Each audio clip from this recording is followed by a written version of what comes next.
Deductions from salary. Salary income calculate करने के बाद कुछ डिडक्शंस सैलरी से किए जाते हैं सो दैट सैलरी इनकम को थोड़ा कम दिखाया जाए, थोड़ा कम कर दिया जाए सो दैट एक एम्प्लॉय को टैक्स कम देना पड़े। The income chargeable under the head salary is computed after making the following deductions. ये 3 डिडक्शंस हैं जो एक सैलरी से किए जाते हैं। Standard deduction section 16 with in bracket Roman 1 A, entertainment allowance section 16 with in bracket Roman 2, professional tax section 16 with in bracket Roman 3। एक एक करके ये सारे डिडक्शंस हम लोग डिस्कस करेंगे। सबसे पहले हमारा आता है standard deductions. A standard deduction of rupees 50,000 or the amount of salary whatever is lower is to be provided to the employee। मतलब सैलरी में जब भी हम लोग पूरा सैलरी इनकम कैलकुलेट करते हैं जिसमें बेसिक सैलरी, डियरनेस अलावेंस, बाकी सारे जितने भी टैक्सेबल अलावेंसेस हैं वो परक्विजिट्स, ये सारे सब हम लोग टोटल कर लेते हैं। We reach at gross salary. Gross salary से हमें सबसे पहले स्टैंडर्ड डिडक्शन अलाउ किया जाता है। देखिए ये ऐसा कोई भी अमाउंट नहीं है जो हमसे या कोई भी एम्प्लॉय से ये पैसा ले लिया जाता है। It's not like that. We are reducing the taxable amount of salary so that an employee gets a relief in case of payment of tax.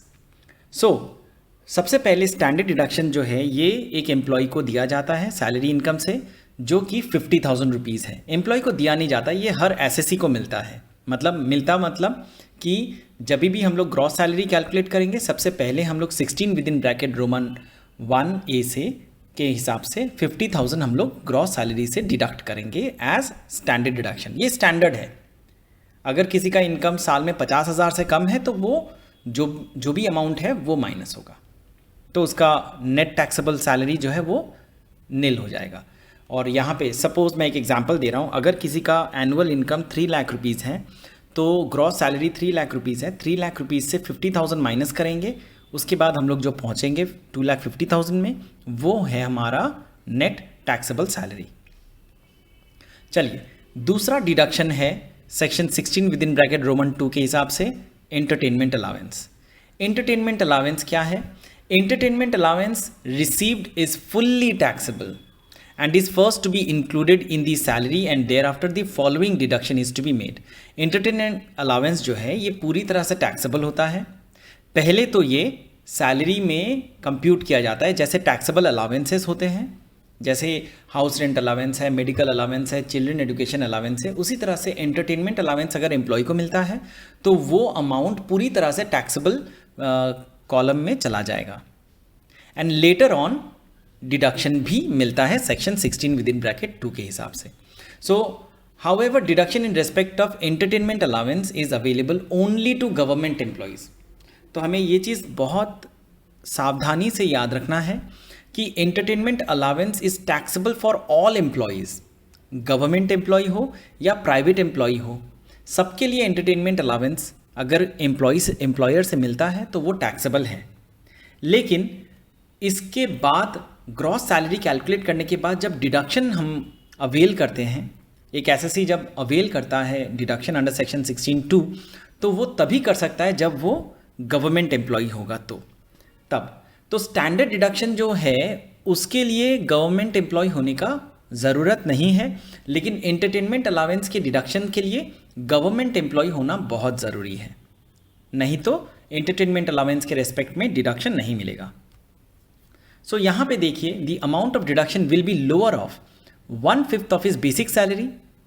ठीक है, यहाँ पे 3 कैटेगरी हैं 1, 2, 3। ये तीनों में से जो सबसे छोटा अमाउंट होगा वो हम लोग डिडक्शन के तौर पे अवेल करेंगे।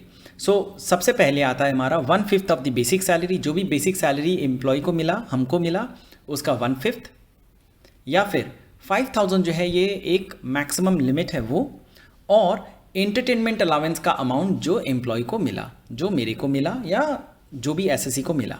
ठीक है, सो पहला है 1/5 ऑफ द बेसिक सैलरी, दूसरा कैटेगरी है 5,000 रुपया मैक्सिमम, या फिर जो एंटरटेनमेंट अलाउंस का अमाउंट मिला वो, ये तीनों फिगर में से जो सबसे छोटा फिगर होगा वो हमें डिडक्शन के तौर पे अवेलेबल होगा। Amount actually spent by the employee towards entertainment out of the entertainment allowance received by him is not relevant consideration at all. मतलब अगर एम्प्लॉय कहता है कि मैंने एंटरटेनमेंट के पर्पस में एंटरटेनमेंट अलाउंस से जो भी पैसा मिला था वो मैंने खर्चा किया है और वो सारे खर्चे का ये है डिटेल और उसके बिल भी मैं जमा करना चाहता हूँ कि मैंने थिएटर में मूवी देखा, मैं कहीं पार्क में घूमने गया, तो मैं एंटरटेनमेंट के लिए जो भी खर्चा किया क्या वो खर्चा एडमिसिबल है? नहीं। तो जब एंटरटेनमेंट अलाउंस का डिडक्शन हम लोग देते हैं या फिर एंटरटेनमेंट अलाउंस को जब हम लोग टैक्सेबल करते हैं, इन दोनों ही केसेस में एंटरटेनमेंट अलाउंस के लिए जो भी पैसा एम्प्लॉय खर्चा करता है वो रेलेवेंट नहीं है। तीसरा डिडक्शन है हमारा professional tax on employment. Professional tax जो है ये स्टेट गवर्नमेंट का क्लेम होता है। मतलब जब भी एक स्टेट में कोई भी पर्सन नौकरी कर रहा है तो वो उसके लिए एक अपॉर्चुनिटी है और वो अपॉर्चुनिटी स्टेट गवर्नमेंट के द्वारा उसे प्राप्त है। आई मीन स्टेट गवर्नमेंट या फिर गवर्नमेंट जो है वो एम्प्लॉय को, कोई भी पर्सन को हेल्प करता है उसे एम्प्लॉयमेंट के लिए। ये लॉजिक सुनने में बहुत गलत लगता है कि स्टेट गवर्नमेंट ने या सरकार ने हमें हेल्प किया, लेकिन India is a country where unemployment rate is very high. All of us are not blessed to have good jobs. हम सभी को अच्छे नौकरी नहीं मिलता है। तो इसके वजह से जो भी लोग भारत में काम कर रहे हैं उन्हें एक प्रोफेशनल टैक्स देना पड़ता है। ठीक है। सो प्रोफेशनल टैक्स और taxes on employment levied by a state under article 276 of the constitution is allowed as deduction only when it is actually paid by the employee during the previous year। मतलब आप professional tax के तौर पे जो भी पैसा payment करते हैं, पहले तो प्रोफेशनल टैक्स जो है वो सैलरी में इंक्लूड होता है। ठीक है। प्रोवाइड अगर आप पेमेंट करते हैं तो वो इंक्लूड नहीं होगा। देखिए प्रोफेशनल टैक्स कभी कभार हमारे एम्प्लॉयर पेमेंट कर देते हैं। अगर एम्प्लॉयर मेरा प्रोफेशनल टैक्स पेमेंट करता है तो वो मेरा परक्विजिट कहलाएगा, बेनिफिट कहलाएगा। ठीक है। और अगर मेरा एम्प्लॉयर वो पेमेंट नहीं करता है तो वो सैलरी में नहीं इंक्लूड होगा। सो याद रखना है, एम्प्लॉयर अगर पे करता है प्रोफेशनल टैक्स तो वो प्रोफेशनल टैक्स सैलरी में परक्विजिट के हिसाब से इंक्लूड किया जाएगा और बाद में 16 विदिन ब्रैकेट 3 के हिसाब से डिडक्शन भी अवेलेबल होगा। अगर एम्प्लॉय अपने पॉकेट से प्रोफेशनल टैक्स पे करता है तो सैलरी में नहीं इंक्लूड होगा। वो पूरा अमाउंट जो भी एम्प्लॉय ने पेमेंट किया है प्रोफेशनल टैक्स के हिसाब से वो deduction under section 16 within bracket 3 मिलेगा।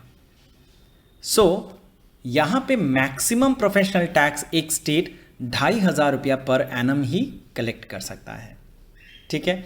सो if professional tax is reimbursed or directly paid by the employer on behalf of the employee, the amount so paid is first included as salary income and then allowed as deduction under section 16। चलिए ये concept capsule हम लोग अच्छा से देखते हैं, हमारा ये प्रोफेशनल टैक्स का जो भी कन्फ्यूजन है वो क्लियर हो जाएगा। सो कॉन्सेप्ट कैप्सूल यहाँ पे पहले वाले में बताया जा रहा है, mister S works in Kolkata and is required to pay ₹2,200 every year as professional tax. On April 30, 2020, he pays ₹4,400 on account of professional tax. That is 2,200 for 2019-2020 and 2,200 for 2020-21. Find out the amount of professional tax so deductible from salary income. तो देखिए यहाँ पे mister S जो है वो professional tax payment करते हैं 2,200 rupees हर साल का। अप्रैल 30 तारीख को 2020 में उन्होंने 4,400 रुपया पेमेंट किया है एज प्रोफेशनल टैक्स। तो कितना प्रोफेशनल टैक्स एक्चुअल में डिडक्टिबल होगा? तो हम लोगों ने पीछे थ्योरी में पढ़ा कि प्रोफेशनल टैक्स जो एम्प्लॉय अपने पॉकेट से पे करता है वो उसे डिडक्शन के तौर पे मिलता है। वहाँ पे कहीं नहीं लिखा था कि अगर वो पिछले सालों का पेमेंट करता है या फिर एडवांस में पेमेंट करता है तो क्या उसे पिछले सालों का मिलेगा कि नहीं मिलेगा। जब नहीं लिखा हुआ है तो हम लोग अज्यूम करेंगे no matter for how many years the employee is paying those professional taxes, it is available as deduction. So mister S is employed by a private company. He paid 4,400 on account of professional tax, that is 2,200 for 2019-20 and 2,200 for 2020-21. Professional tax is deductible from salary on the basis of amount so paid by the employee. तो ये हम लोगों ने पहले ही देख लिया था। So the entire amount of 4,400 so paid by Mr. S is deductible from salary under section 16 within bracket Roman 3. चलिए और एक कॉन्सेप्ट कैप्सूल देखते हैं, it will further clarify our doubts. The following is the per month particulars provided in respect of mister S. Basic salary 40,000, entertainment allowance 4,000। Mister S pays professional tax of rupees 2,000. Find out the salary chargeable to tax for the assessment year 2020-21. What will be the tax treatment of professional tax when paid by the employer of Mr. S? तो देखिए यहाँ पे जब हम लोग solution कर रहे हैं तो हम लोगों ने दो कॉलम बना रखा है। एक में हम लोगों ने लिखा है जब प्रोफेशनल टैक्स मिस्टर एस पे करता है, दूसरे में जब मिस्टर एस का एम्प्लॉयर प्रोफेशनल टैक्स पे करता है। ठीक है, एक बार अच्छी तरह से हम लोग सम को देख लेते हैं कि बेसिक सैलरी 40,000 रुपया मिस्टर एस का, उन्हें एंटरटेनमेंट अलाउंस 4,000 रुपये मिल रहा है हर महीने का। ठीक है, और मिस्टर एस जो है वो पे कर रहे हैं प्रोफेशनल टैक्स 2,000 रुपया। ठीक है, हमें यहाँ पे income under the head salary calculate करना है। सबसे पहले हम लोग यहाँ पे लिखेंगे बेसिक सैलरी, दोनों ही कॉलम में एक ही अमाउंट आएगा। 40,000 को आप 12 से मल्टीप्लाई करिए, we are getting 4,80,000 and we are writing it in both the columns. And then comes entertainment allowance 4,000 into 12 which is coming to 48,000 rupees, दोनों कॉलम में आएगा वो। अच्छा, अब बारी आई प्रोफेशनल टैक्स की। प्रोफेशनल टैक्स अगर मिस्टर एस पे करते हैं तो फिर वो सैलरी इनकम नहीं कहलाता है, लेकिन जब प्रोफेशनल टैक्स मिस्टर एस के एम्प्लॉयर पे करते हैं तो वो सैलरी में इंक्लूड होता है। तो इसीलिए देखिए पहले कॉलम में we are not including rupees 2,000 of professional tax. ठीक है, लेकिन जब वो पे कर रहा है एम्प्लॉयर तब वो इंक्लूड होगा। तो इस हिसाब से हमारा टोटल ग्रॉस सैलरी 4,84,000 एंड 5,30,000 आ गया। सॉरी, 5,28,000 एंड 5,30,000 हमारा ग्रॉस सैलरी यहां पे आ गया। चलिए, तो यहां पे हम लोग कैलकुलेट जब करेंगे तो 5,28,000 से 50,000 को माइनस करेंगे and then we will deduct 2,000 also and we are reaching at 4,76,000 of income under the head salaries. दूसरे कॉलम में जाते हैं, वहाँ पे 5,30,000 हमारा ग्रॉस सैलरी था, वहाँ से 50,000 हम लोग माइनस करेंगे as standard deduction and professional tax के लिए हम लोग माइनस करेंगे 2,000। So we are reaching at 4,78,000। हमें यहाँ पे ध्यान से एक चीज़ देखना है, डिडक्शन अंडर सेक्शन 16 में हमें 3 तरह का डिडक्शन मिला। एक है स्टैंडर्ड डिडक्शन जो कि 16 with in bracket 1 Roman 1A मिला, एंटरटेनमेंट अलाउंस जो 16 विद इन ब्रैकेट 2 जो यहाँ पे अलाउ नहीं किया जा रहा है। ठीक है, एंड क्यों अलाउ नहीं हो रहा है एंटरटेनमेंट अलाउंस यहाँ पे, हमें यहाँ पे देखना पड़ता है कि क्या मिस्टर एस गवर्नमेंट एम्प्लॉई हैं। अगर वो गवर्नमेंट एम्प्लॉई होते तभी एंटरटेनमेंट अलाउंस का डिडक्शन अलाउ होता है, तो ये हमें ध्यान रखना पड़ेगा। ठीक है, अच्छा, फिर प्रोफेशनल टैक्स जो कि 16 विद इन ब्रैकेट 3 के हिसाब से मिलना था जो कि 2,000 रुपीज़ है, वो हमें दोनों ही सिचुएशन में माइनस करने का या फिर डिडक्शन के हिसाब से मिलेगा।